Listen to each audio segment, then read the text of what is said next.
Ladies and gentlemen, I have great pleasure in addressing the conference of lawyers who have assembled here from different parts of the country for the purpose of discussing matters of common interest.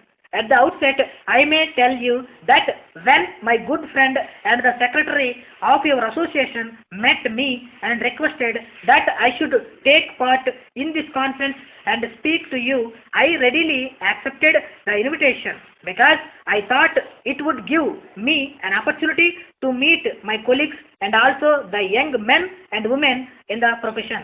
The chairman of the reception committee, in his welcome address, spoke about my knowledge, experience and the services rendered by me to the profession as well as to the people in various capacities. I thank him sincerely for the very kind words he spoke about me. During the last more than 40 years, I had traveled throughout the country, both profession work and also to participate in a number of functions.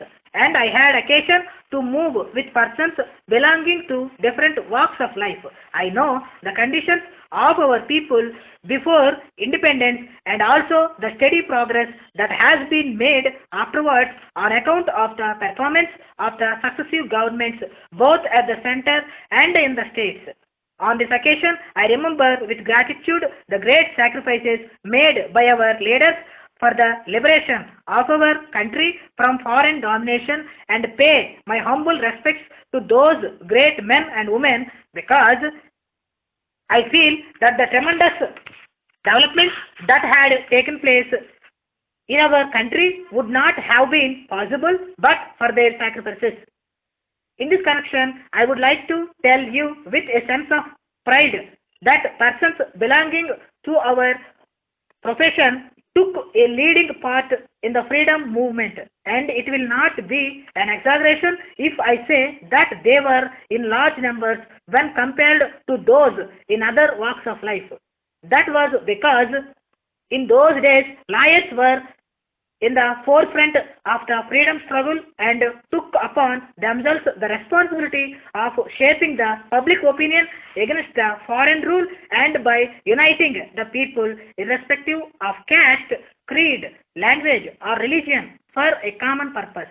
They addressed large gatherings of men and women in several parts of the country and impressed on them that Swaraj was their birthright.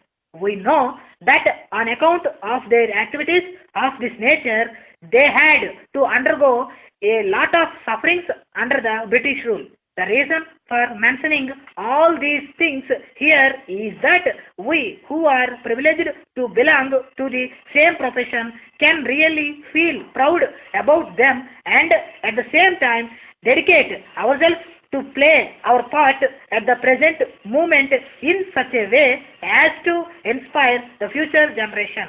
I hope you will not misunderstand me if I mention that when compared to the days prior to independence, the number of lawyers taking part in politics in recent years is not appreciable.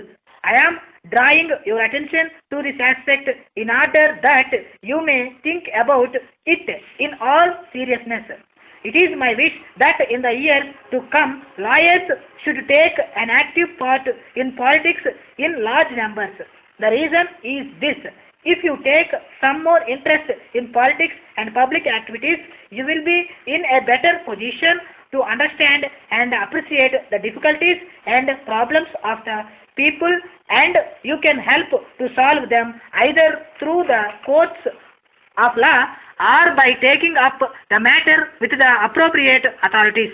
In turn, people will have great respect and regard for you, and I have no doubt that in course of time, many of you will have ample opportunities to rise up to positions of power and responsibility. It is also my desire that more and more lawyers should stand for elections in local bodies, state legislatures and the parliament, and I am sure that with their knowledge in law and public matters they can serve the people better. My advice is that a lawyer should serve the people in such a manner that he should be regarded by them as their friend, philosopher and guide. You belong to a noble profession because you will have to fight for justice whenever and wherever injustice is done to any member of the public.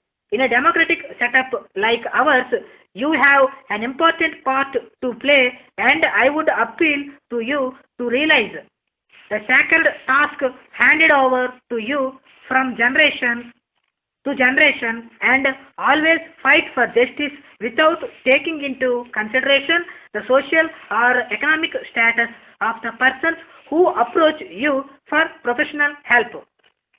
No doubt is it your primary duty to argue the case of your client with a view to win the case, but at the same time you should always keep in mind the spirit of law and natural justice. Lawyers had contributed their best at the time of framing of the constitution of the country. They had their role to play in the enactment of various acts in the state legislatures and in the parliament. Again, they appear in the courts of law on behalf of their clients and fight for justice whenever any legislation is interpreted by the executive against the legitimate rights of the people. I would advise the young lawyers to update their knowledge to safeguard the interests of clients.